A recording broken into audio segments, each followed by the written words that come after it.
মাসুদ রানা সিরিজের গল্প হামলা পর্ব 2। মাথা ভর্তি কালো চুলের উপর হেডসেটটা অ্যাডজাস্ট করে নিল রানা। তারপর আলতোভাবে ঘোরাতে শুরু করলো রেডিওর চ্যানেল নব। আরো পরিষ্কার স্পষ্ট আওয়াজ পেতে চাইছে ও। গভীর মনোযোগের সাথে শুনল কয়েক সেকেন্ড। ওর স্বচ্ছ সাদা কালো চোখের জমিনে ফুটে উঠল বিস্ময়ের ছাপ। কপালের টান টান চামড়ায় খুদে ভাঁজ পড়ল গোটা দিনে।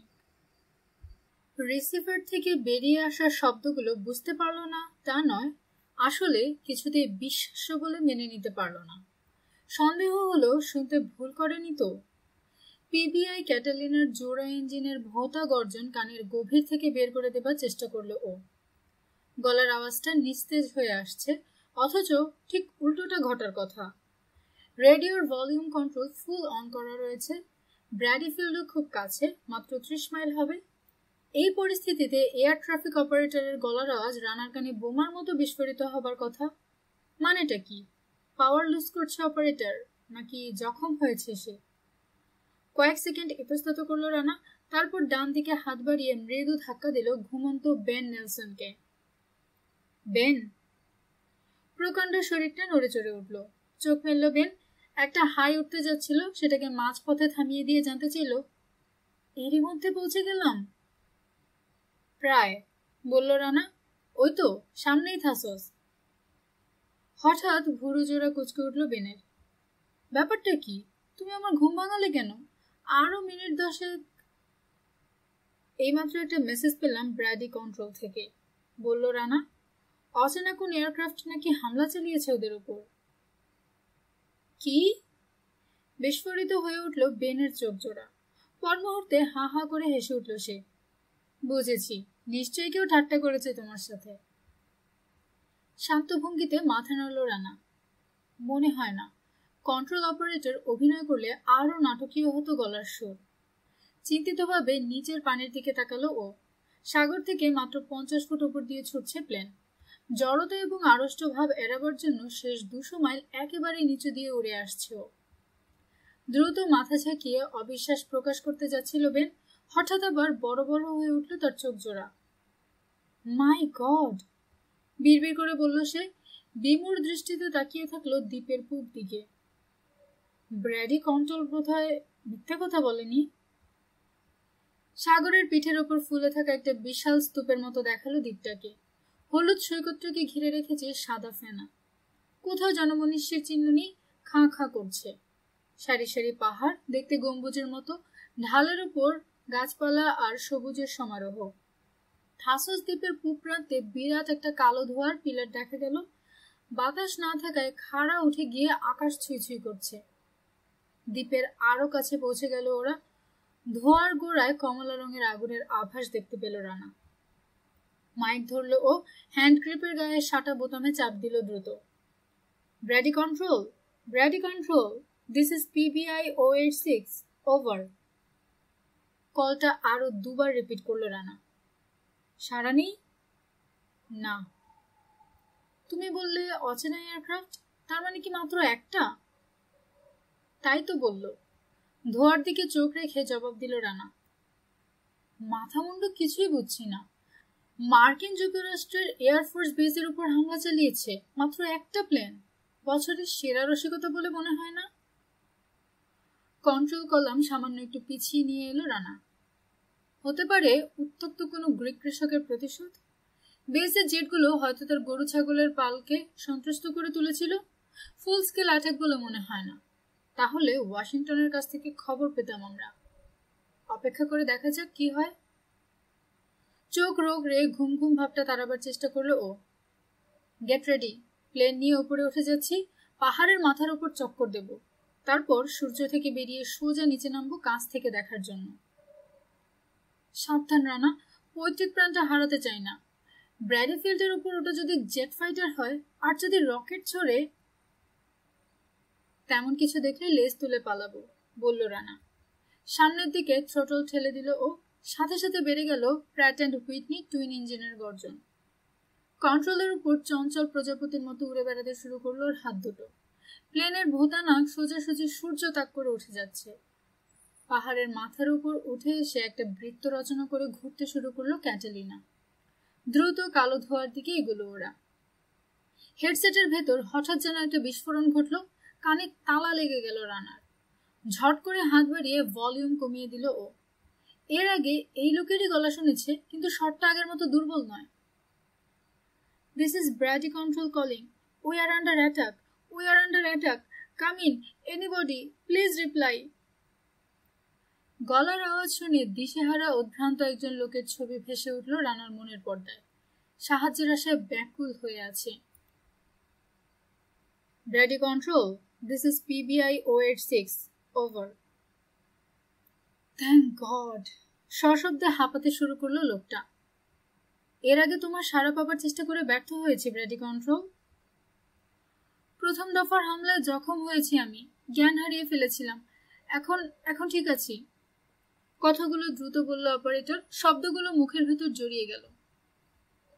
6000 ফুট ওপরে, তোমার প্রায় 10 মাইল পশ্চিমে রয়েছি আমরা, ধীরে ধীরে বলল রানা, কিন্তু পজিশনটা রিপিট করলো না। তোমার অবস্থা জানো? আমাদের কোনো ডিফেন্স নেই, গ্রাউন্ডের সবগুলো এয়ারক্রাফট ধ্বংস হয়ে গেছে। সবচেয়ে কাছের ইন্টারসেপ্টর স্কোয়াড্রন 700 মাইল দূরে, সময় মতো পৌঁছতে পারবে না ওরা। Help us please. অভ্যাসের দরুন এদিক ওদিক মাথা নাড়ল রানা। নেগেটিভ ব্র্যাডি কন্ট্রোল, আমাদের টপ স্পিড মাত্র 190 নট, সাথে একজোড়া রাইফেল ছাড়া আর কোনো অস্ত্র নেই। একটা জেট ফাইটারের সাথে লাগতে যাওয়ার অর্থ হবে আত্মহত্যা করা। জেট নয়, হামলাকারী জেট ফাইটার নয়, I repeat attacker jet bomber নয়, ওটা প্রথম মহাযুদ্ধের সময়কার একটা biplane. Please help us please. চকিতে পরস্পরের দিকে একবার তাকালো রানা আর বেন। বিমূঢ় হতভম্ব দেখালো দুজনকেই। যারা 10 সেকেন্ড কথাই বলতে পারলো না রানা। ওকে ব্র্যাডি কন্ট্রোল, আমরা আসছি, কিন্তু তার আগে অ্যাটাকারের আইডেন্টিটি আরেকবার চেক করে দেখো। Over and out. বেনের দিকে ফিরল রানা। চেহারায় কোনো ভাবের প্রকাশ ঘটল না, শুধু ঠোঁট জোড়া নড়ে উঠল। পেছনে গিয়ে সাইড হ্যাচ খোলো, কার্বাইন তুলে নিয়ে তাজ্জব করে দাও প্রথম বিশ্বযুদ্ধের ভূতটাকে। জীবনে আর কখনো এমন সুযোগ পাবে না। কাপড়ের উপর দিয়ে উড়ুতে চিমটি কাটলো বেন। ব্যথা পেয়ে উহ করে উঠে বলল, না, স্বপ্ন নয়। বিশ্বাস আমারও হচ্ছে না, বলল রানা, কিন্তু হেসে উড়িয়ে দিতেও পারছি না। গ্রাউন্ডে ওরা মার খাচ্ছে, ঘটনাটা যদি সত্যি হয় ওদেরকে আমাদের সাহায্য করা দরকার। যাও তাড়াতাড়ি করো। বিড়বিড় করতে করতে কোপাইলটের সিট ছেড়ে উঠে পড়ল বেন। টলতে টলতে প্লেনের কোমরের কাছে চলে এলো সে। খাড়া করা ক্যাবিনেট থেকে 30 ক্যালিবারের একটা কার্বাইন পারল। রিসিভারে ভরল 15 শটের একটা ক্লিপ। সাইড হ্যাচ খুলতেই গরম বাতাসের ধাক্কা খেলো চোখে মুখে। গানটা আরেকবার চেক করে নিয়ে বসে পড়ল। শুরু হলো তার অপেক্ষার পালা। মনে মনে জানে দক্ষ পাইলটের হাতে রয়েছে প্লেন। সামনে যত বড় বিপদই থাক না কেন, সেটা কাটাবার সমস্ত কৌশল রপ্ত করা আছে ওর। ধীরে ধীরে সামনের দিকে কন্ট্রোল কলম ঠেলে দিয়ে প্লেনটাকে নিচের দিকে গোত্তা খাওয়ালো রানা। ব্র্যাডিফিল্ডের আগুন আর ধোয়ার দিকে নেমে যেতে শুরু করলো ক্যাটালিনা। কালো ডায়ালের উপর অল্টিমিটার সাদা কাটা অলস ভঙ্গিতে উল্টো দিকে ঘুরছে, রেজিস্টার করছে অধোগতি। নেমে যাবার কোনাকুনি ভঙ্গিটা আরো খাড়া করলো ও। সেই সাথে 20 বছরের পুরনো এয়ারক্রাফট থরথর করে কাঁপতে শুরু করলো। লো স্পিড রিকনসাস, ডিপেন্ডেবিলিটি এবং লং রেঞ্জের কথা মনে রেখে তৈরি করা হয়েছিল এই প্লেন, হাই স্পিডের জন্য নয়। মন্থর গতি হলে কি হবে, প্যাসেঞ্জার এবং কার্গো বহন করার জন্য এর তুলনা ছিল না সে যুগে। আরেকটা সুবিধে, পানিতেও ল্যান্ড বা টেক অফ করতে পারে। এই পিবিআই ফ্লাইং বোট নুমার খুব কাজে লাগে, কারণ নুমার বেশিরভাগ অপারেশনই ঘটে গভীর সাগরে। হঠাৎ কালো ধোয়ার গায়ে উজ্জ্বল রঙের একটা আকৃতি দেখতে পেল রানা। চকচকে গোলাপি একটা প্লেন। চোখের পলকে কাত হয়ে যেতে দেখে ওটার হাই ম্যানুভারেবিলিটি সম্পর্কে নিঃসন্দেহ হলো রানা। প্রায় সাথে সাথে ডাইভ দিয়ে ধোয়ার ভেতর অদৃশ্য হয়ে গেল বাইপ্লেন। তীব্র অধোগতি মন্থর করার জন্য থ্রটল পিছিয়ে নিয়ে এলো রানা। ধোয়ার ভেতর থেকে এই মুহূর্তে যদি গুলি করে বাইপ্লেন, ক্যাটালিনার উপর দিয়ে ছুটে যাবে বুলেট। ধোয়া ভেদ করে ওপাশে আত্মপ্রকাশ করলো প্রথম মহাযুদ্ধের যান্ত্রিক ভূত। পরিষ্কার দেখা গেল ব্র্যাডিফিল্ডের উপর গুলি ছুটছে। কি আশ্চর্য, বিড়বিড় করে বলল রানা। এই যে দেখছি সেই আদিকালের পুরনো জার্মান অ্যালবাট্রস। সোজা সূর্যের চোখ থেকে বেরিয়ে এলো ক্যাটালিনা। ধ্বংসযজ্ঞে মেতে ওঠা বাইপ্লেনের পাইলট দেখতেই পেল না তাকে। যুদ্ধ যত কাছে এগিয়ে এলো ধীরে ধীরে ক্ষীণ হাসি ছড়িয়ে পড়ল রানার সারা মুখে। ওর কমান্ড পেয়ে ক্যাটালিনার নাক থেকে গোলা উগড়ে দেবার জন্য কোনো কামান নেই। মনটা একটু খারাপ হয়ে গেল। রাডার পেডালে চাপ দিল ও। বেনকে সহজে গুলি করার সুযোগ পাইয়ে দেবার জন্য একটু তেরসা হয়ে গেল ক্যাটালিনা। সগর্জনে নেমে এলো সেটা। বাইপ্লেনের পাইলট দেখতে পায়নি এখনো। ইঞ্জিনের আওয়াজকে ছাপিয়ে কড়াক শব্দে বিস্ফোরণ ঘটল। গুলি করল বেন। বাইপ্লেনের পাইলট ওপরে তাকাবার আগেই তার মাথার উপর পৌঁছে গেল ক্যাটালিনা। খোলা ককপিটের উপর বিরাট ফ্লাইং বোর্ডকে দেখে নিখাদ বিস্ময়ে ঝুলে পড়ল হেলমেট পরা পাইলটের মুখ। সূর্যের প্রখর আলোয় ধাঁধিয়ে গেল তার চোখ। দুপক্ষই টের পেল পরিস্থিতি পাল্টে গেছে। শিকারী নিজে এখন শিকারে পরিণত হতে চলেছে। কিন্তু সহজে হাল ছাড়ার পাত্র নয় বাইপ্লেনের পাইলট। বিস্ময়ের ধাক্কাটা কাটিয়ে উঠতে 3 সেকেন্ডের বেশি লাগলো না তার। বিদ্যুৎ গতিতে ডিগবাজি খেতে শুরু করে সাত করে সরে গেল দূরে। কিন্তু তার আগেই 15 শটের ক্লিপটা খালি করে ফেলেছে বেন। বাইপ্লেন যে কয়েক জায়গায় ফুটো হয়ে গেছে তাতে কোনো সন্দেহ নেই। প্রথম বিশ্বযুদ্ধের ফাইটার প্লেন ব্র্যাডিফিল্ডের উপর এতক্ষণ একাই কেরোমেতি দেখাচ্ছিল, কিন্তু ধোঁয়ায় ঢাকা আকাশে ফ্লাইং বোটের আবির্ভাব ঘটার সাথে সাথে যুদ্ধের মোড় ঘুরে গেল। বাইপ্লেনের তুলনায় ক্যাটালিনা অনেক বেশি দ্রুতগতি, কিন্তু অ্যালবাট্রসের রয়েছে একজোড়া মেশিন গান এবং তার হঠাৎ উপরে বা নিচে যাওয়ার বা পাশ ফেরার ক্ষিপ্রতাও ক্যাটালিনার চেয়ে বেশি। ফকারের তুলনায় অ্যালবাট্রস তেমন সুনাম অর্জন করেনি বটে, কিন্তু 1916 থেকে 18 সাল পর্যন্ত জার্মান ইম্পেরিয়াল এয়ার সার্ভিসের পক্ষ নিয়ে ফাইটার হিসেবে কম কৃতিত্ব দেখায়নি সে। গোটা তিনেক ডিগবাজি খেয়ে সোজা হলো অ্যালবাট্রস, ঘুরল, তারপর সরাসরি নিজের নাক তাক করলো ক্যাটালিনার ককপিটে। ক্যাটালিনাকে দিয়ে শূন্য একটা লুপ করাবার জন্য কন্ট্রোল কলাম একেবারে কোলের ওপর টেনে নিয়ে এলো রানা। মনে মনে দোয়া দরুদ পড়ল, আল্লাহ ঝাঁকি খেয়ে ডানা দুটো যেন ফিউজিলাস থেকে ছেড়ে আলাদা না হয়ে যায়। সাবধান হবার কথা কিংবা স্বীকৃত ফ্লাইং রুলসের কথা ভুলে গেল ও। ম্যান টু ম্যান কমব্যাটের জন্য তোলপাড় শুরু হয়েছে রক্তে। ক্যাটালিনা যখন চিত হয়ে যাচ্ছে, নাটবল্টুর কাঁপুনের আওয়াজ পরিষ্কার শুনতে পেল ও। লুপের শেষ প্রান্তটা কোত্থেকে কোথায় যাবে তার কোনো হদিশই বের করতে পারল না অ্যালবাট্রসের পাইলট। বিহ্বল হয়ে পড়ল সে এবং সুযোগটা পুরো মাত্রায় কাজে লাগালো রানা। লুপ শেষ করেই বাইপ্লেনের দিকে ছুটল ক্যাটালিনা, ঠিক সোজা নয়, তেরসা ভাবে। লুপ শেষ করেনি রানা। এই সময় ক্যাটালিনাকে লক্ষ্য করে গুলি করলো বাইপ্লেন। লুপের মধ্যিখান দিয়ে বেরিয়ে গেল বুলেটগুলো। পর মুহূর্তে দেখা গেল দুটো প্লেন পরস্পরের দিকে ধেয়ে আসছে। ট্রেসার বুলেটগুলো দেখতে পেল রানা। উইন্ডশিল্ডের 10 ফুট নিচে দিয়ে ছুটে গেল। লোকটা লক্ষ্যভেদে পটু নয়, সেটা আশীর্বাদ হয়ে দেখা দিল ওদের জন্য। একই সরলরেখা ধরে একে অপরের দিকে ছুটে চলেছে দুটো প্লেন। তলপেটের ভেতর ঢেউ অনুভব করলো রানা। সম্ভাব্য শেষ মুহূর্ত পর্যন্ত অপেক্ষা করলো ও, তারপর নিচু করলো ক্যাটালিনার নাক। সেই সাথে দ্রুত কাত করে নিল প্লেনটাকে। কয়েক সেকেন্ডের জন্য হলেও অ্যালবাট্রসের উপর অনুকূল পজিশনে পৌঁছলো ওরা। গুলি করলো বেন, কিন্তু ডাইভ দিয়ে কার্বাইনের লাইন অফ ফায়ার এড়িয়ে গেল অ্যালবাট্রস। সোজা ফিল্ডের দিকে নাক করে বিদ্যুৎ গতিতে খারাপভাবে নেমে যেতে শুরু করলো সে। মুহূর্তের জন্য অ্যালবাট্রসকে হারিয়ে ফেলল রানা। তীক্ষ্ণ বাঁক নিয়ে ডান দিকে ঘুরল ও, আকাশের গায়ে চোখ বুলিয়ে খুঁজল তাকে। ধাক্কাটা অনুভব করার আগেই বিপদটা টের পেয়ে গেল ও। সামনে কোথাও অ্যালবাট্রসকে দেখতে না পেয়ে ছ্যাঁত করে উঠল ওর বুক। বুঝলো বাইপ্লেনের ফাঁদে পা দিয়ে ফেলেছে ও। পর মুহূর্তে বুলেট প্রবাহের মাঝখানে পড়ে গেল ক্যাটালিনা। ফ্লাইং বোটের আবরণ ভেদ করে ভেতরে ঢুকে গেল বুলেট, কিন্তু শেষ মুহূর্তে প্রবাহ থেকে বেরিয়ে আসার জন্য ঝরা পাতার মতো ডাইভ দিয়ে ডিগবাজি খেতে শুরু করলো ক্যাটালিনা। বুলেট লাগলো বটে, কিন্তু তাৎক্ষণিক উপস্থিত বুদ্ধির জোরে বুলেটের মূল প্রবাহটাকে এড়িয়ে যেতে পারল রানা। একটানা 8 মিনিট চলল ওদের আকাশ যুদ্ধ। এয়ারফোর্সের লোকেরা ফিল্ডে দাঁড়িয়ে চাক্ষুষ করলো এক অভূতপূর্ব দৃশ্য। ধীরে ধীরে ডগ ফাইট সরে গেল পূব দিকে। তারপর শুরু হলো ফাইনাল রাউন্ড।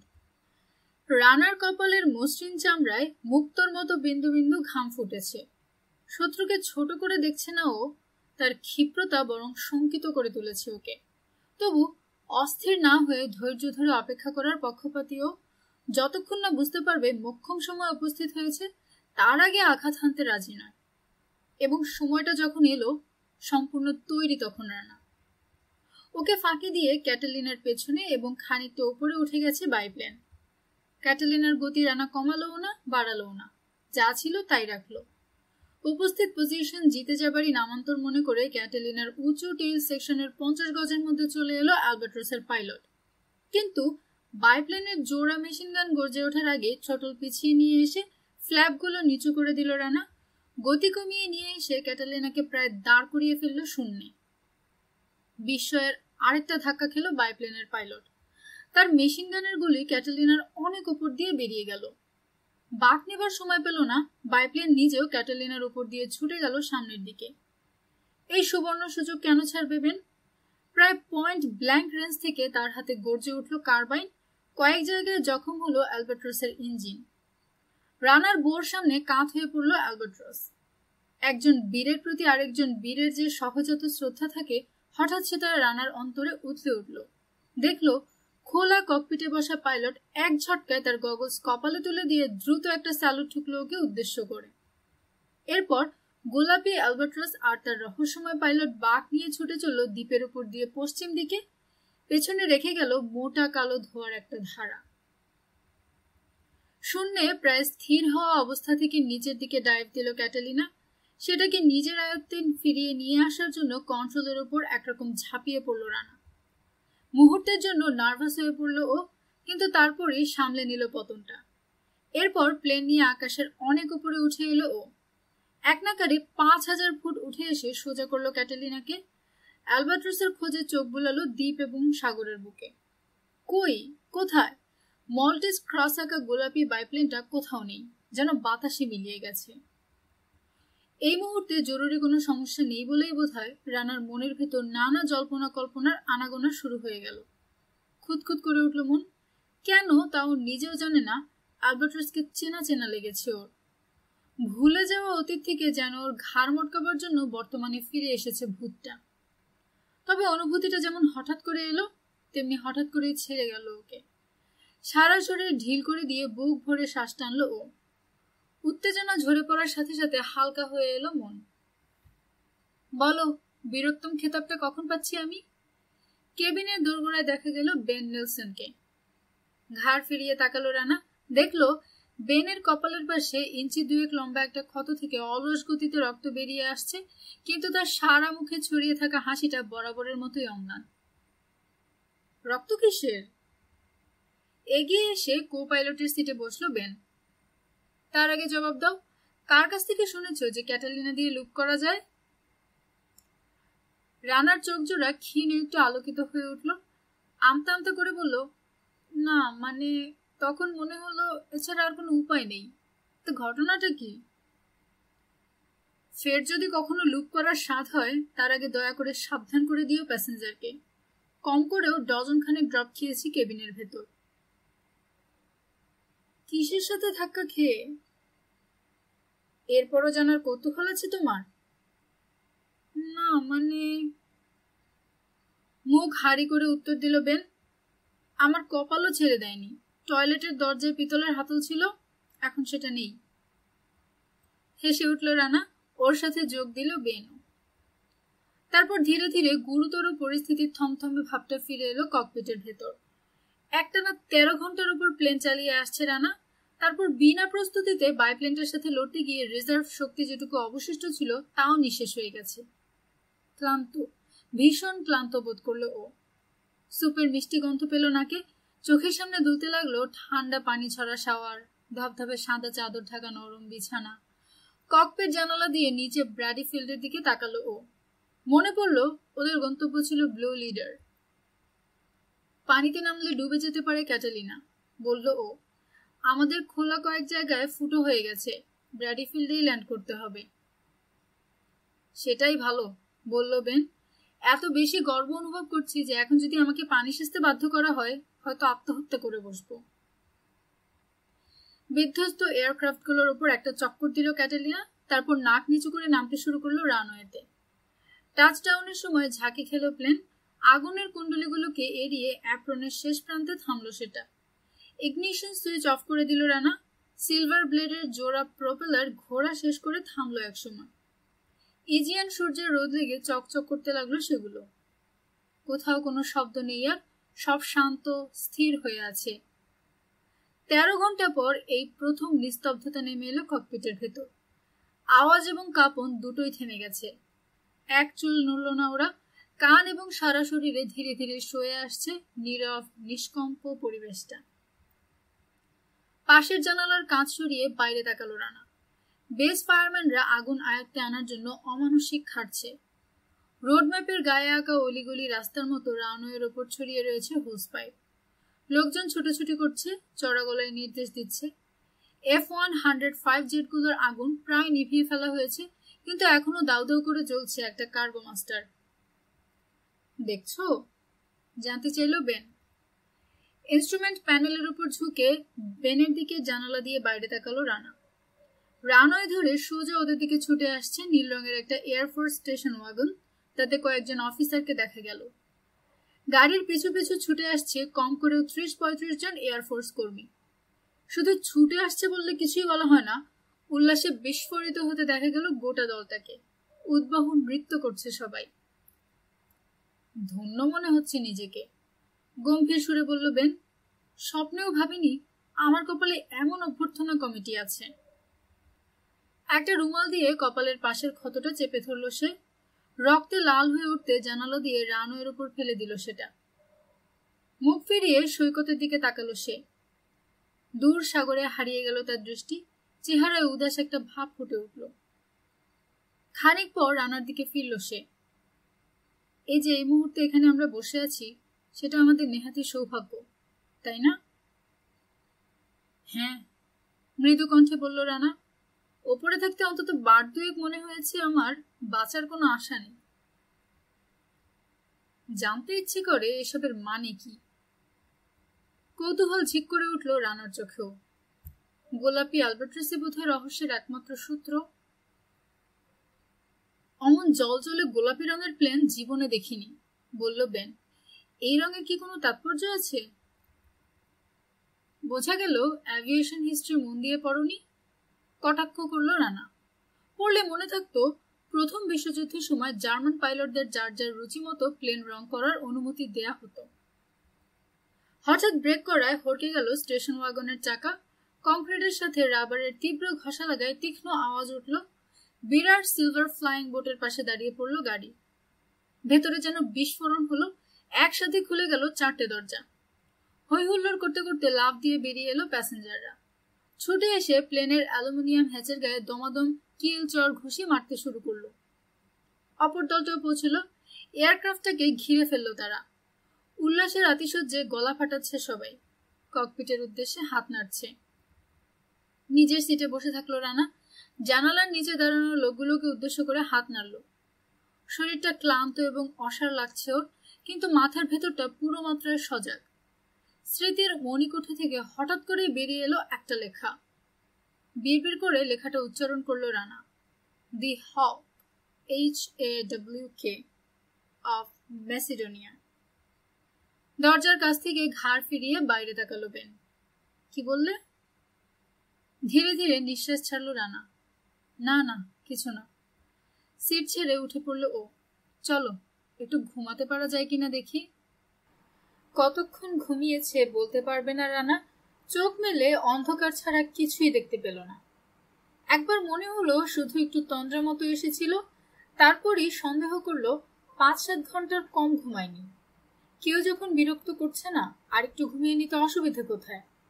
চোখ বুঝলো ও এবং আবার ঘুমিয়ে পড়তে শুরু করলো। কিন্তু এবারের ঘুমটা কোনো মতেই গভীর হতে চাইল না। তন্দ্রা মতো একটা পর্যায়ে স্থির হয়ে থাকলো। এই আধো ঘুম আধো জাগরণের মধ্যে আবার সেই লেখাটা দেখতে পেল ও।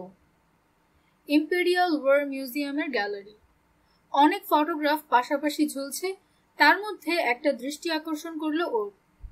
প্রথম বিশ্বযুদ্ধের সময়কার একটা ফাইটার প্লেনের পাশে পোজ নিয়ে দাঁড়িয়ে রয়েছে একজন অ্যাভিয়েটর। পরনে ফ্লাইং স্যুট, হাতটা রয়েছে ধবধবে সাদা একটা জার্মান শেফার্ড কুকুরের মাথায়। মুখ আর জিভ দেখে বুঝতে অসুবিধা হয় না কুকুরটা হাঁপাচ্ছে। চোখ তুলে তাকিয়ে আছে পাইলটের দিকে। দৃষ্টিতে প্রভুভক্তি এবং প্রশংসা। ফটোর নিচে ক্যাপশন, এই লেখাটাই ওর স্মৃতি মণিকোঠা থেকে উঠে এসেছিল। ক্যাপশনটা এইরকম, the hawk of Macedonia, lieutenant Albert Kesselring attained 32 victories over the Allies on the Macedonian front, one of the outstanding aces of the Great War. Presumed shot down and lost in the Aegean Sea on July 15, 1918. তন্দ্রার ভাবটা চট করে ছুটে গেল। কোনো এর উপর ভর দিয়ে শরীরটাকে উঁচু করলো ও ক্যাচ ক্যাচ করে উঠল এয়ারফোর্স কটের মেটাল স্প্রিং। হাত বাড়িয়ে টেবিল থেকে তুলে নিল ওমেগা হাত ঘড়ি। চোখের সামনে লিউমিনাস ডায়াল ধরে দেখলো 4:09। উঠে বসলো ও কট থেকে পা দুটো ঝুলিয়ে দিল মেঝের দিকে। ঘড়ির পাশেই ঢাকনি চাপা দেয়া কাচের গ্লাস, সেটা তুলে নিয়ে এক চুমুকে শেষ করলো পানিটুকু। কট থেকে নেমে আড়মোড়া ভাঙতে গিয়ে ব্যথায় গুঙিয়ে উঠল ও। বেনকে সাথে নিয়ে ক্যাটালিনা থেকে রানওয়েতে নামতেই এয়ারবেস অফিসার আর ক্রুরা ওদের পিঠ চাপড়াতে শুরু করে। পিঠের 12টা বাজিয়ে দিয়েছে ওরা। পেশিতে একটু টান পড়লেই ব্যথায় দম আটকে আসছে। এই কষ্টের মধ্যেও একটা তৃপ্তির হাসি ফুটে উঠল ওর ঠোঁটে। প্রশংসা জিনিসটা সত্যিই ভালো লাগে। অফিসার্স কোয়ার্টারের জানালা দিয়ে ভেতরে চাঁদের আলো ঢুকে পড়েছে। জানালার সামনে গিয়ে দাঁড়াতেই ভোর রাতের হিমেল বাতাস লাগলো চোখে মুখে। বাইরে বেরিয়ে পড়ার জন্য ছটফট করে উঠল ওর মনটা। শর্টস জোড়া খুলে দিগম্বর হলো ও। আবছা অন্ধকারে লাগেজ হাতড়ে তছনছ করলো সব। আঙুলের ছোঁয়া দিয়ে চিনতে পারলো সুইম ট্রাঙ্ক পরলো। তারপর বাথরুমে ঢুকে কাঁধে একটা তোয়ালে ফেলে বেরিয়ে এলো রাতের অন্ধকারে। চারদিকে গোছা গোছা সাদা ফুলের মতো ফুটে আছে মেডিটেরিয়ানের জ্যোৎস্না। দূর থেকে ভেসে এলো সাগরের হাহুতাস। কোমল পরশ দিয়ে ওর মাথার চুলগুলো এলোমেলো করে দিল ঠান্ডা বাতাস। গোটা আকাশ জুড়ে তারার মেলা বসেছে। দূর আকাশটাকে কালো ভেলভেটের মতো লাগলো। তার উপর সাদা নকশার মতো লম্বা হয়ে আছে ছায়াপথটা। বিশ্ব চরাচর যেন স্তব্ধ হয়ে দাঁড়িয়ে পড়েছে এখানে। প্রকৃতির এই অপরূপ সৌন্দর্য আকণ্ঠ পান করলেও তৃষ্ণা মেটে না। কেমন যেন উদাস বিষণ্ণ হয়ে পড়ল রানা। সব মানুষের ভেতরে একটা কবি মন থাকে। রানার সেই মনটা নিঃশব্দে গেয়ে উঠল, মরিতে চাহি না আমি সুন্দর ভুবনে। বেঁচে আছে সেজন্য কৃতজ্ঞ বোধ করলো ও। সেই সাথে বিষাদে ভরে উঠল মন, কারণ এই মায়া ক্ষণিকের, একদিন যেতেই হবে চলে। নিজের অজান্তেই ভেতর থেকে একটা দীর্ঘশ্বাস বেরিয়ে এলো। ধীর পায়ে এগোলো রানা। অফিসার্স কোয়ার্টার থেকে সরু একটা পথ মেইন গেট পর্যন্ত চলে গেছে। খালি রানওয়ের দিকে চোখ করতে কয়েক মুহূর্তের জন্য দাঁড়ালো ও। রানওয়ের কিনারা চিহ্নিত করে রেখেছে বহু রঙা আলোর অসংখ্য শাড়ি। শাড়িগুলোর এখানে সেখানে অন্ধকার ফাঁক দেখা গেল। বুঝলো সিগন্যাল সিস্টেমের কিছু বাল্ব হামলার সময় নষ্ট হয়েছে। তবে নাইট ফ্লাইটের পাইলটের জন্য আলোর প্যাটার্নটা এখনো পাঠযোগ্য।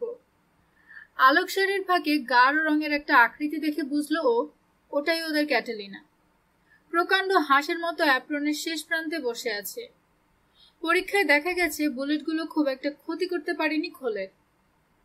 ফ্লাইট লাইন মেইনটেনেন্স ক্রুরা কথা দিয়েছে সকালে তাদের প্রথম কাজই হবে ক্যাটালিনায় হাত লাগানো। তবে 3 দিনের আগে কাজটা শেষ করা সম্ভব হবে না। বেস কমান্ডিং অফিসার কর্নেল লি কোস্কি দেরির জন্য ক্ষমা প্রার্থনা করে জানিয়েছে, অবশিষ্ট কার্গো মাস্টার আর ক্ষতবিক্ষত জেটগুলো মেরামত করার জন্য মেইনটেনেন্স ক্রুদের ভারী দলটা ব্যস্ত থাকবে। ক্যাটালিনা মেরামত না হওয়া পর্যন্ত এয়ারফোর্স বেজের সম্মানিত মেহমান হিসেবে ব্র্যাডিফিল্ডে ওদের থেকে যাবার আমন্ত্রণ কর্নেল লি কোস্কির তরফ থেকেই আসে। নুমার রিসার্চ শিপ ব্লু লিডারের লিভিং কোয়ার্টার তেমন প্রশস্ত নয় বলে আমন্ত্রণটা প্রত্যাখ্যান করেনি ওরা। জাহাজ আর তীরের মাঝখানে ওদের সেতু হিসেবে কাজ করবে ব্লু লিডারের হোয়েল বোট। এদিক ওদিক তাকাতে তাকাতে এগুলো রানা। মেইন গেটের মাথার উপর ফ্লাড লাইট উজ্জ্বল আলোয় চারিদিক ভেসে যাচ্ছে। এই অন্ধকারে সাঁতার কাটবেন? হঠাৎ একটা মৃদু গলা শুনল রানা। গার্ড রুম থেকে এই মাত্র বেরিয়ে এসেছে লোকটা। প্রকাণ্ড গরিলা বললেই চলে। ইউনিফর্ম দেখে বোঝা গেল এয়ার পুলিশ। ঠিক সন্দেহ নয়, তবে তীক্ষ্ণ দৃষ্টিতে লক্ষ্য করলো রানাকে। ভেঙে যাওয়ার পর ঘুমটা আর এলো না। বলেই বুঝলো রানা অজুহাতের মতো শোনালো কথাটা। দোষ দেওয়া যায় না, সায় দিয়ে মাথা ছেঁকালো এপি। এমন একটা সাংঘাতিক ঘটনা ঘটার পর ঘুমাতে পারে কেউ? প্রসঙ্গটা ঘুম বলেই বোধহয় মস্ত একটা হাই তুলল সে। সারা রাত একা পাহারায় থাকা, নিশ্চয়ই বোর ফিল করছো তুমি? জানতে চাইলো রানা। তার বলতে খুঁটিয়ে দেখলো রানাকে। তার কোমরে ঝোলা হোলস্টারের কাছে চলে গেল একটা হাত। হোলস্টারের ভেতর থেকে উকি দিচ্ছে .45 কোল্ট অটোমেটিক। বেস থেকে যদি বেরিয়ে যাবার ইচ্ছে থাকে, আপনার পাসটা বরং দেখতে দিন আমাকে। দুঃখিত, পাস নেই। ব্র্যাডিফিল্ডে আসা যাওয়া করার জন্য কর্নেল কোস্কির কাছ থেকে পাস চেয়ে নিতে ভুলে গেছে রানা। থমথমে হয়ে উঠল এয়ার পুলিশের চেহারা। তাহলে ব্যারাকে ফিরে গিয়ে পাসটা নিয়ে আসুন। নাকের সামনে থেকে ছু দিয়ে একটা পোকা ধরল সে, মুঠো খুলে ফেলে দিল দূরে। আমার আসলে কোনো পাসই নেই, বলল রানা। অসহায় ভঙ্গিতে হাসলো একটু। আমার সাথে ঠাট্টা করবেন না, গম্ভীর সুরে বলল এপি। পাস ছাড়া গেট দিয়ে কেউ আসা যাওয়া করতে পারে না। আমি পেরেছি। এপির চেহারায় সন্দেহ ফুটে উঠল। মানে কিভাবে? উড়ে। কথাটা শোনা মাত্র এপির চেহারায় বিস্ময়ের ছাপ ফুটল। আরেকটা পোকা বসলো তার সাদা ক্যাপে, কিন্তু টেরই পেল না। পর মুহূর্তে গলার ভেতর থেকে বিস্মিত আওয়াজ বেরিয়ে এলো। মাই গড, আপনি স্যার ওই ক্যাটালিনার পাইলট?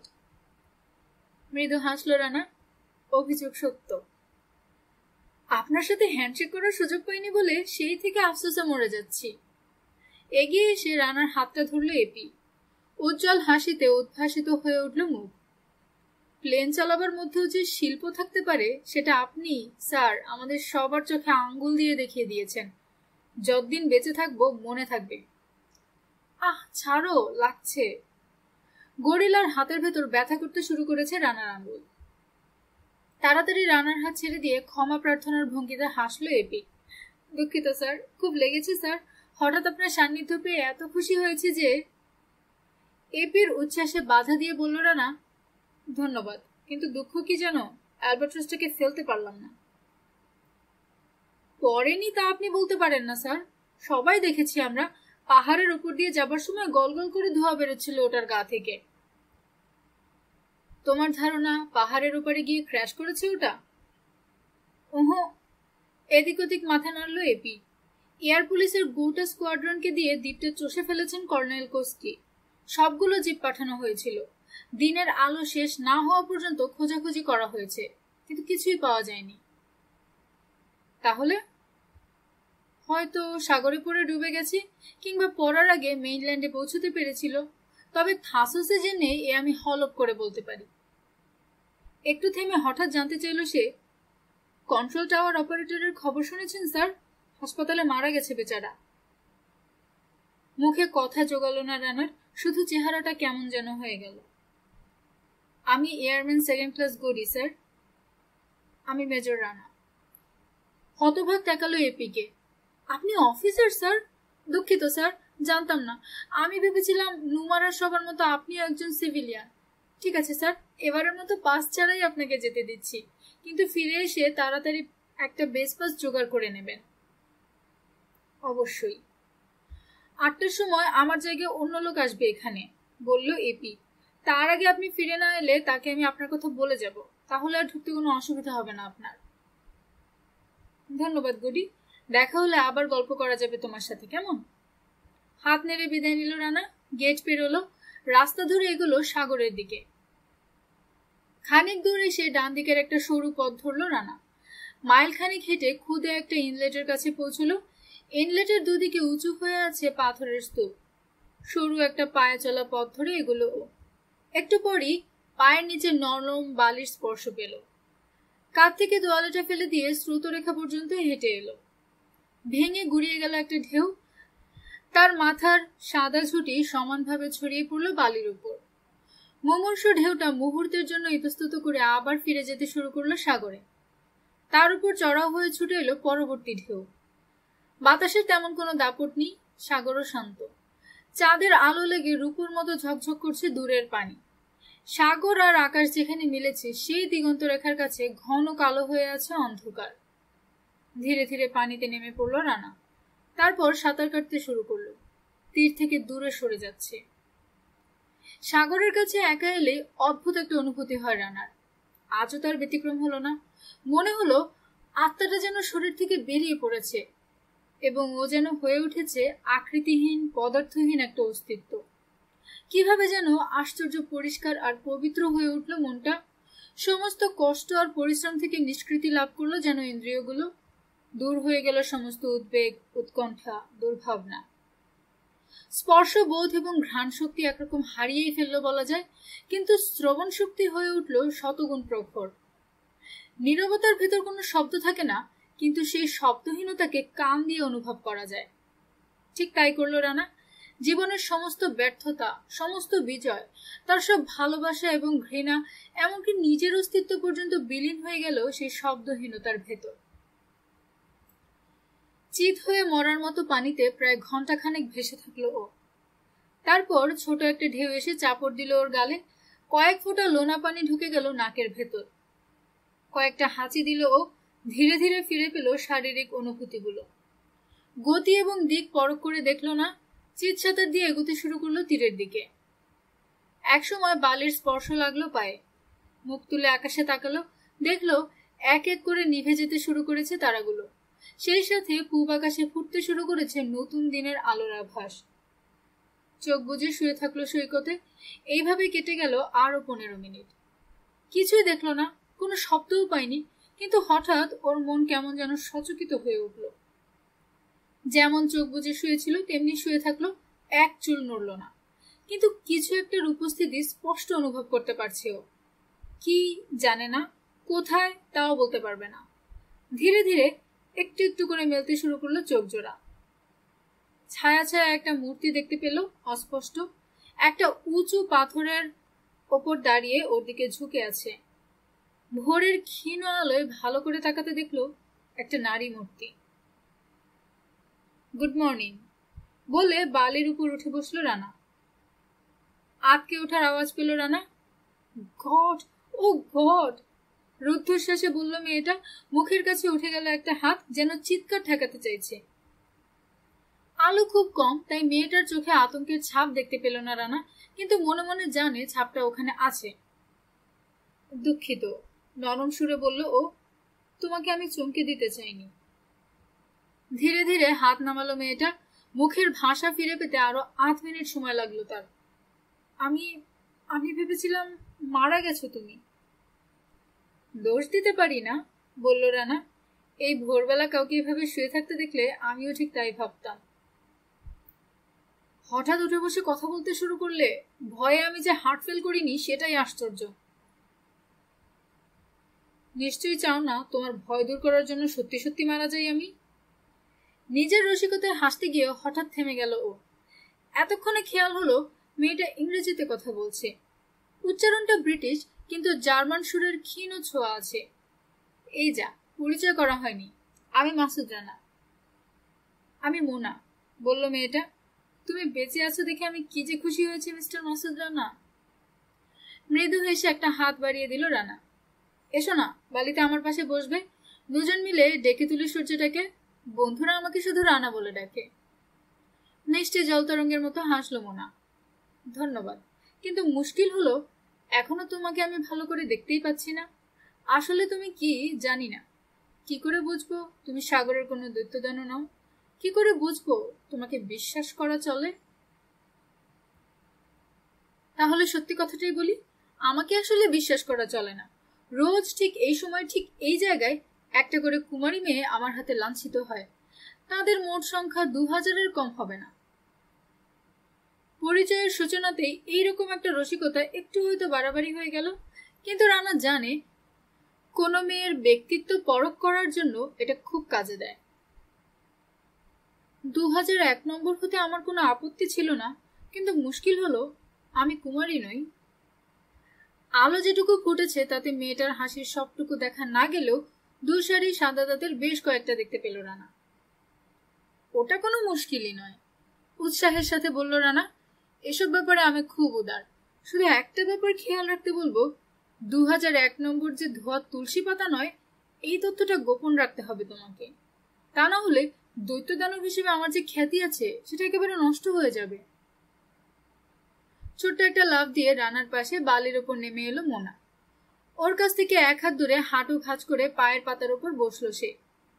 এরপরের অনেকটা সময় নিঃশব্দে কেটে গেল। হাসি থেমে গেছে দুজনের। বেশিরভাগ সময় তাকিয়ে থাকলো দিগন্ত রেখার উপর। দিনের আলো দ্রুত ছড়িয়ে পড়তে শুরু করলো। লাল হয়ে উঠল পূর্ব দিগন্ত। মাঝে মধ্যে দিগন্ত রেখার উপর থেকে চোখ ফিরিয়ে নিয়ে এসে পরস্পরের দিকে তাকালো ওরা। তারপর ওরা দেখলো লাফ দিয়ে দিগন্ত রেখার উপর উঠে এলো গোলাপি একটা বল। একটু পরেই সোনালি আলোয় ঝলমল করে উঠল প্রকৃতি। মোনার দিকে তাকালো রানা। বয়স আন্দাজ করতে গিয়ে হিমশিম খেয়ে গেল ও। হয়তো 20, কিন্তু 30 হওয়াও বিচিত্র নয়। রক্তরঙা একটা বিকিনি পরে আছে। সেটা খুব বেশি ছোট নয়, তবে নাভের 2 ইঞ্চি নিচ থেকে শুরু হয়েছে। কাপড়টা সম্ভবত স্যাটিন। মোনার শরীরের সাথে চামড়ার একটা বহিরাবরণের মতো সেটে আছে। শরীরের গঠনটা খুবই ভালো। মসৃণ তলপেট, সরু কোমর, সুগঠিত বুক, পা দুটো লম্বা, মাখনের মতো একটা কোমলতা আছে চামড়ায়। ওর দৃষ্টি আবার ফিরে এলো মুখে। গ্রিক দেবীর বৈশিষ্ট্য আছে চেহারায়, কিন্তু একটা খুঁতো আছে। কপালের পাশে ছোট্ট লাল একটা জরুল, যদিও কাঁধ পর্যন্ত লম্বা চুল দিয়ে ইচ্ছে করলেই সেটা ঢেকে নিতে পারে মোনা। হঠাৎ ঘাড় ফিরিয়ে তাকালো সে। রানা তাকে খুঁটিয়ে লক্ষ্য করছে দেখে ফিক করে হেসে ফেললো। বলল, তোমার না সূর্য ওঠা দেখার কথা? সূর্যোদয় অনেক দেখেছি, কিন্তু অফ্রোডাইটকে এই প্রথম দেখছি। রানা দেখলো প্রশংসা শুনে আনন্দ ঝিক করে উঠল মোনার 2 চোখে। ফ্ল্যাটারির জন্য ধন্যবাদ, কিন্তু তোমার একটু ভুল হয়েছে। আফ্রোডাইট প্রেম আর সৌন্দর্যের গ্রিক দেবী, কিন্তু আমি মাত্র হাফ গ্রিক। বাকি অর্ধেক? আমার মা জার্মান ছিলেন। বাবার আদল পেয়েছ, সেজন্য আমি খুশি। কৃত্রিম আতঙ্কে চোখ বিস্ফোরিত করল মোনা। নানা যদি এই কথা শোনে।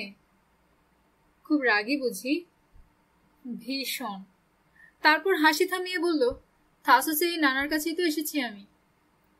ও, তুমি তাহলে এখানে থাকো না?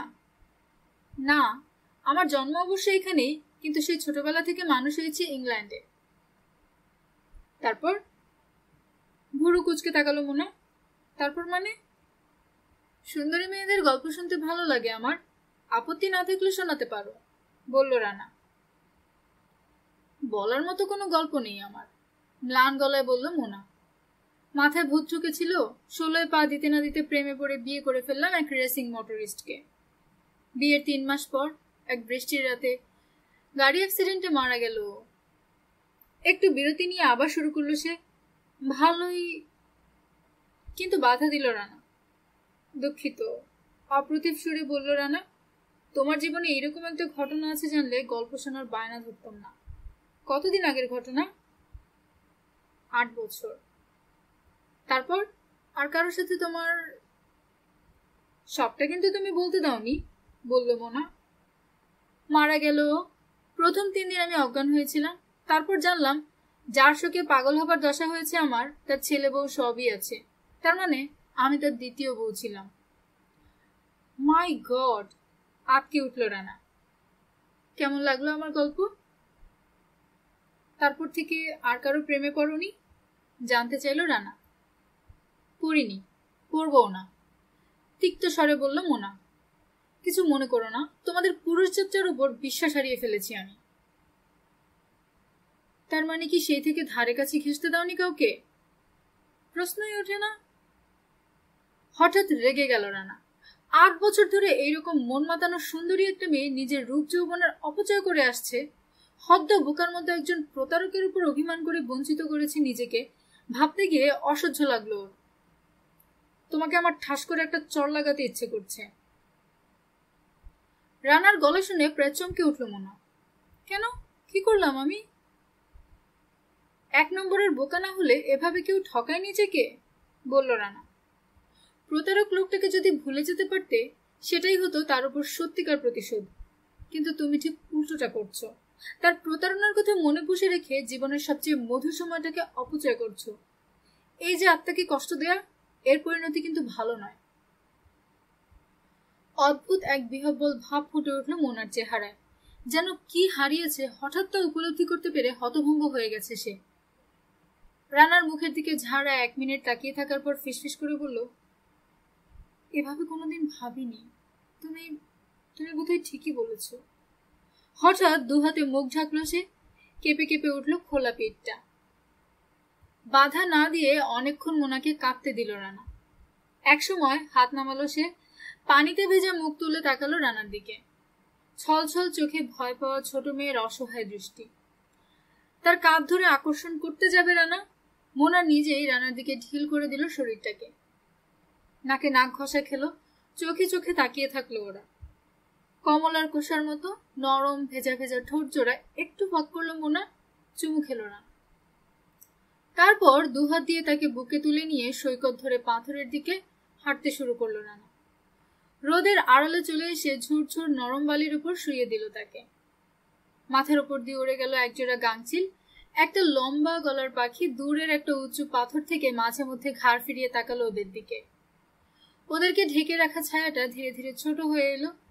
পাথরের আড়াল থেকে একটা ফিশিং বোটকে চলে যেতে দেখলো ওরা। জেলেরা মাছ ধরতেই ব্যস্ত, তীরের দিকে কি হচ্ছে না হচ্ছে খেয়াল করার সময় নেই। একসময় উঠে বসলো রানা। আধ বোঝা চোখে সারা মুখে তৃপ্তির হাসি নিয়ে ওর দিকে তাকিয়ে আছে মোনা। মাফ চাইবো নাকি ধন্যবাদ দাবি করবো ঠিক বুঝতে পারছি না, মৃদু হেসে বলল রানা। দুটোই গ্রহণ করো প্লিজ, ফিসফিস করে বলল মোনা। ঝুঁকে মোনার চোখের পাতায় আলতোভাবে চুমু খেল রানা। 8 বছর ধরে কি হারিয়েছো বুঝতে পারছো নিশ্চয়ই। পরদেশি, তুমি আমার মন ভালো করে দিয়েছ। রানার একটা হাত তুলে নিয়ে বুকের মাঝখানে চেপে ধরল মোনা। বলো, তোমার জন্য কি করতে পারি? তোমার মন ভালো করার চাকরিটা পেলে মন্দ হতো না, মুচকি হাসলো রানা। অবশ্য যদি কথা দাও ঘন ঘন মন খারাপ করবে তোমার। হে মা, কি লোভী তুমি। মিষ্টি জল তরঙ্গের মতো ঝিরঝির করে হাসলো মোনা। শোনো, সহজে কিন্তু আমার হাত থেকে মুক্তি নেই তোমার। আজ রাতে নানার বাড়িতে ডিনার খেতে আসছো তুমি, কিন্তু ভুলে যেও না তুমি আমার ডাক্তার, এবং জানিয়ে রাখো আজ রাতে আমার আবার মন খারাপ করবে। কৃত্রিম খানিকটা ইতস্তত ভাব দেখিয়ে শেষ পর্যন্ত রাজি হয়ে গেল রানা। ঠিক আছে, এত করে যখন বলছো। কখন, কোথায়? 6টায় আমার নানা ড্রাইভারকে ব্র্যাডি এয়ারফিল্ডের গেটে পাঠিয়ে দেব, সে তুলে নিয়ে আসবে তোমাকে। রানার ভুরু কপালে উঠল। জানলে কিভাবে আমি ব্র্যাডি ফিল্ডে আছি? আমেরিকান উচ্চারণ ইংরেজি বলছো, সবাই জানে দ্বীপের সব আমেরিকানরাই ওখানে থাকে, বলল মোনা। রানার হাতটা নিজের বুক থেকে তুলে গালে চেপে ধরল সে। কিরকম আশ্চর্য লাগছে সে আমি তোমায় বুঝিয়ে বলতে পারবো না মাসুদ রানা। কে তুমি? কে তুমি? কিছুই জানি না, অথচ না চাইতেই সব উজাড় করে দিলাম। কল্পনাতেও ছিল না এইরকম একটা কিছু আমার জীবনে ঘটতে পারে। পরদেশি যুবক, এবার তোমার সম্পর্কে সব কথা বলো আমাকে। কি কাজ করো তুমি এয়ারফোর্সে? প্লেন ওড়াও? তুমি কি একজন অফিসার? চেহারায় সিরিয়াস একটা ভাব ফুটিয়ে তোলার জন্য যথাসাধ্য চেষ্টা করলো রানা। আমি আসলে বেসের গার্বেজ কালেক্টর, আবর্জনা, বাতিল জিনিস ইত্যাদি থেকে বেসকে হালকা রাখার দায়িত্ব দেওয়া হয়েছে আমাকে। সোজা কথায় জমাদার। অবিশ্বাসে চোখ দুটো বড় বড় করে তুললো মোনা। বলল, দেখ তুমি ঠাট্টা করছো, এইরকম স্মার্ট একজন লোক গার্বেজ কালেক্টর হতেই পারে না। আর যদি হও আমি মাইন্ড করবো না। তুমি নিশ্চয়ই সার্জেন্ট? বলল রানা। কোনো কালেও আমি সার্জেন্ট ছিলাম না। হঠাৎ ছোট কিন্তু উজ্জ্বল একটা আলো ঝিক করে উঠতে দেখলো রানা, প্রায় 200 ফুট দূরে মাথাচাড়া দিয়ে থাকা পাথরের স্তূপের কাছে। সম্ভবত চকচকে কিছুতে রোদ লেগেছিল। সেদিকে কয়েক মুহূর্ত তাকিয়ে থাকলো ও, কিন্তু আর কিছু দেখলো না। মোনার শরীর ছুঁয়ে আছে রানার হাত, টের পেল আড়ষ্ট হয়ে উঠল মেয়েটার পেশি। কি ব্যাপার রানা? না কিছু না। চোখ ফিরিয়ে মোনার দিকে তাকালো ও, হাসলো একটু। পানিতে কি যেন একটা ভাসতে দেখলাম, কিন্তু ভালো করে দেখার আগেই গায়েব হয়ে গেল। ঝুঁকে চুমু খেলো মোনার কপালে। এসো, গোসল ছেড়ে নেই, অনেক আবর্জনা জমা হয়ে পড়ে আছে বেসে, আমি না গেলে কোনো কাজই হবে না। হ্যাঁ, আমিও ফিরবো। এতক্ষণ না দেখে নানা বোধহয় ছটফট করছে। সাগরে গিয়ে নামলো দুজন, সাঁতার কাটলো। আজকের ব্যাপার কতটা জানবেন নানা? জানতে চাইল রানা। কি বলবে? আমি এমন দাওয়াই দিয়েছি যে এতদিনের মন খারাপ এক নিমিষে ভালো হয়ে গেছে। মাথা খারাপ? খিলখিল করে হেসে উঠল মোনা। রানার হাত ধরে উঠে এলো সাগর থেকে, তারপর হাতটা ছেড়ে দিয়ে টেনে টুনে ঠিকঠাক করে নিল বিকিনিটা। মুচকি হেসে জানতে চাইল রানা, বলতে পারো কোনো পুরুষের সাথে শোবার আগে মেয়েরা অমন আড়ষ্ট হয়ে থাকে কেন, অথচ পরে সাবলীল আর মুক্ত হরিণীর মতো উচ্ছল হয়ে ওঠে? হালকা ভঙ্গিতে কাঁধ ঝাঁকালো মোনা। আমার ধারণা সেক্স আমাদের সমস্ত ক্ষোভ আর নৈরাশ্য ঝরিয়ে দেয়, তাই। সুন্দর বলেছ। মোনার একটা হাত ধরল রানা। চলো বাড়ি পর্যন্ত পৌঁছে দিই তোমাকে। হাঁটতে হাঁটতে ব্যথা ধরে যাবে তোমার পায়ে। লিমিনাস ছাড়িয়ে অনেক দূর, পাহাড়ে আমার নানার ভিলা। লিমিনাসটা কোথায়? ওপরে উঠে যাওয়া রাস্তা ধরে 6 মাইল গেলে ছোট একটা গ্রাম পাবে, ওটাই লিমিনাস। খুদে ইনলেটটাকে পেছনে রেখে সরু পথ ধরে ধীরে ধীরে এগুলো ওরা। খানিক দূর আসতে একটা গাড়ি দেখলো রানা, open top Mini Cooper, British racing কার।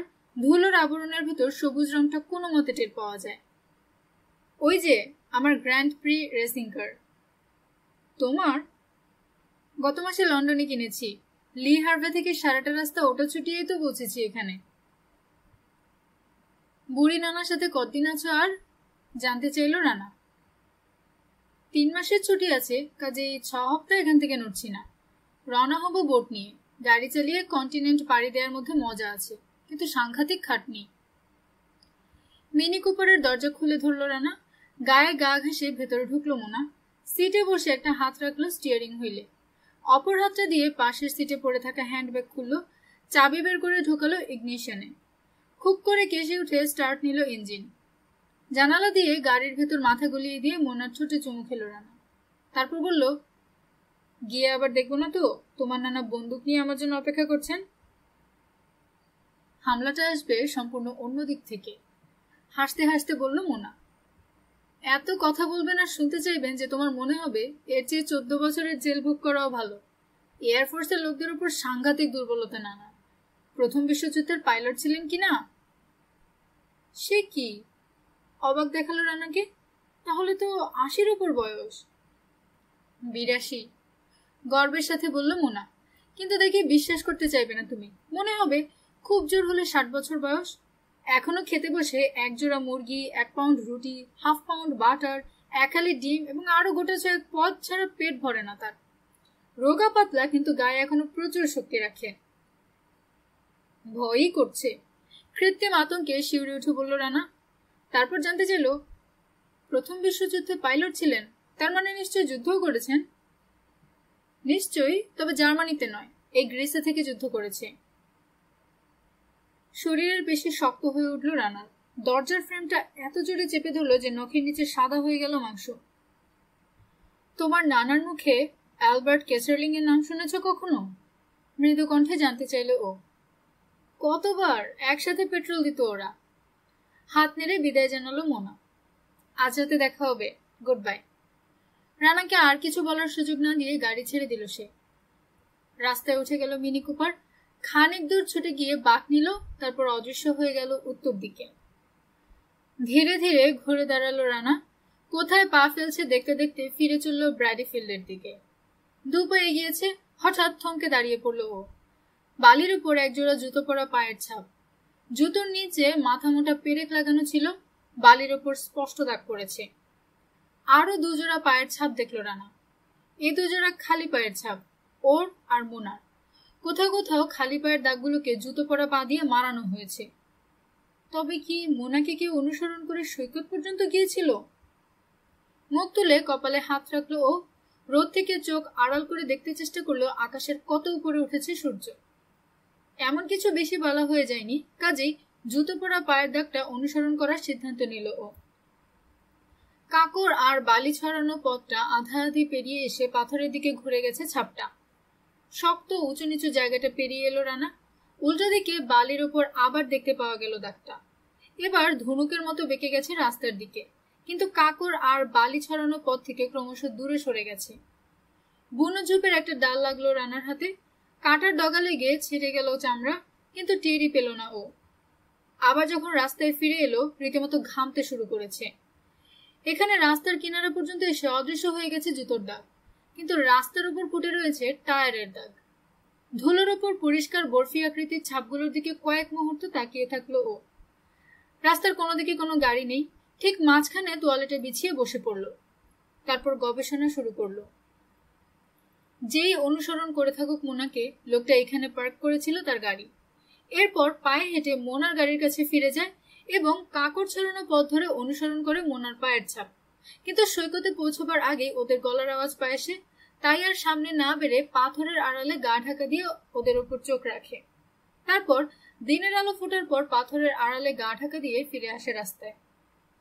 ধাঁধার উত্তর মোটামুটি পাওয়া গেল, কিন্তু 3টে প্রশ্ন দেখা দিল সেই সাথে। কে অনুসরণ করছিল মোনাকে? কেন? একটা সম্ভাবনার কথা মনে উকি দিতে আপন মনে হাসল রানা। কোনো পিপিং টমের কাণ্ড হতে পারে। আড়াল থেকে মেয়েদেরকে লক্ষ্য করা অনেকের কাছে সাংঘাতিক উত্তেজক একটা ব্যাপার। লোকটা যদি পিপিং টম হয়ে থাকে, ভাগ্যটা তার আশাতীত ভালো বলতে হবে। যা দেখেছে তা দেখবে বলে নিশ্চয়ই আশা করেনি। কিন্তু 3 নম্বর প্রশ্নটা বিরক্ত করে তুলল রানাকে। পিপিং টমের কাণ্ড বলে ব্যাখ্যা দিলেও সেটা মেনে নিতে চাইল না মন। চাকার দাগগুলোর দিকে আরেকবার তাকালো ও। সাধারণ কোনো গাড়ির চাকা এত বড় হয় না, বেশ ভারী কোনো ট্রাকের চাকা। সাগরে নামার পর অন্য দুনিয়ায় চলে গিয়েছিল ও, কাজেই মোনার গাড়ির আওয়াজ ওর শুনতে পাবার কথা নয়। কিন্তু ট্রাকটা ছিল সৈকতের কাছাকাছি, সৈকত থেকে খুব বেশি হলে 250 ফুট দূরে। ভোরের নিস্তব্ধতার মধ্যে ট্রাকটা স্টার্ট নিল, অথচ ওরা কোনো আওয়াজ পেল না। তা কি করে হয়? খুঁতখুঁতে মন নিয়ে এয়ারবেসের দিকে ফিরে চলল রানা।